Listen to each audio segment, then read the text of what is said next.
We put a traditionally built business and an AI native company head-to-head in the same market and tracked exactly what happened. Fair warning, it is not close. Week 1. The traditional business is still in planning meetings for their first campaign. The AI native company has 3 campaigns live, already optimized, and already converting customers. Week 2. The traditional business missed one overnight inquiry that became a competitor's customer. The AI native company answered unlimited overnight inquiries. 0 missed. Everyone responded to within seconds. Week 3. The traditional business is manually writing this week's content, one piece at a time. The AI native company finished next month's content 4 days ago.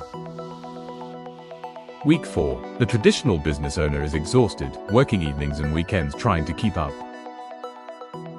The AI native business owner is on holiday. Both businesses are running. One is running its owner. The other is running itself. End of month 1. Traditional business, same revenue as last month. AI native company, 43% revenue increase. Same market, same available customers. Which business do you want to be? The one working harder for the same result, or the one with an AI system working while you sleep? The answer starts with one call. Stradimark.com